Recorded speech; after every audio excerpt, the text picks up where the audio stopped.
হামনির রাজধানীর হাসপাতালগুলোতে কি পরিস্থিতি সেই বিষয়ে জানাতে যুক্ত হচ্ছেন আমাদের সহকর্মী মেহেদী হাসান। মেহেদী, আপনি কোথায় আছেন এই মুহূর্তে এবং সেখানে হামে আক্রান্ত নতুন কোনো রোগী ভর্তি হয়েছে কিনা, কি পরিস্থিতি জানাবেন আমাদের। আমি এই মুহূর্তে আছি শাহবাগে এবং শাহবাগের বেশ কয়েকটি আশপাশে যে হাসপাতালগুলো আছে, যেমন পিজি হাসপাতাল, ঢাকা মেডিকেল কলেজ হাসপাতাল, এই হাসপাতালে শিশু ওয়ার্ডগুলোতে আমি ঘুরে বেরিয়েছি।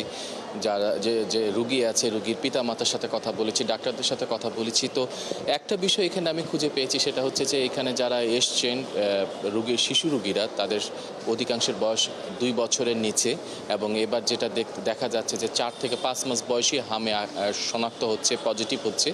তো ডাক্তাররা বলছে যে এখানে যে রুগীরা আছে তাদের 80 থেকে 90% রুগী হচ্ছে, আপনি জানেন যে হামের 2 ডোজ টিকা দেওয়ার কথা, কিন্তু তারা একটা ডোজ নেওয়ার পর দ্বিতীয় ডোজটা অনেকেই নেয়নি।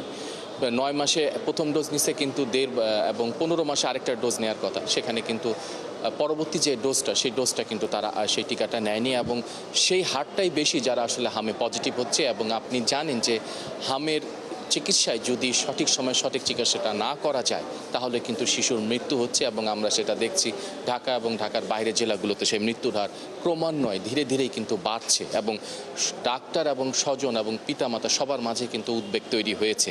তো ডাক্তাররা এই মুহূর্তে বলছে যে চিকিৎসার চেয়ে তারা অগ্রাধিকার দিচ্ছে টিকা প্রদান। তো স্বাস্থ্য অধিদপ্তরের যে ইপিআই বিভাগ আছে, তাদের কাছে এই মুহূর্তে 2,19,00,000 সিঙ্গেল ডোজের একটি টিকা আছে, যেটি গ্যাবি থেকে পাওয়া অনুদান হিসেবে, এবং এই টিকাটা ভারতের সেরাম ইনস্টিটিউট থেকে নিয়েছে গ্যাবি এবং সেই টিকাটা বাংলাদেশে দেওয়া হয়েছে। এবং এটা কিন্তু শুধু যে এই নতুন করে যে হামের সংখ্যা তৈরি হয়েছে এই জন্য আনা না, এই টিকাটা আনতে কিন্তু স্বাস্থ্য বিভাগকে বা স্বাস্থ্য অধিদপ্তর বা মন্ত্রণালয়কে অন্তত 2 বছর চেষ্টা করতে হয়েছে এবং আবেদন করতে হয়েছে। 2 বছর চিঠি চালাচালি, দেশে 2 প্রতিষ্ঠান, স্বাস্থ্য বিভাগ এবং গ্যাভির প্রতিষ্ঠানের মাধ্যমে চিঠি চালাচালির মাধ্যমে কিন্তু এই টিকাটা এসছে।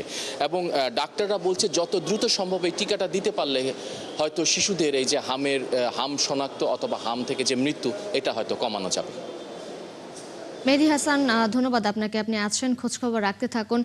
দর্শক, হাম নিয়ে রাজধানীর হাসপাতালগুলোতে সর্বশেষ পরিস্থিতি জানাচ্ছিলেন আমাদের সহকর্মী মেহেদী হাসান।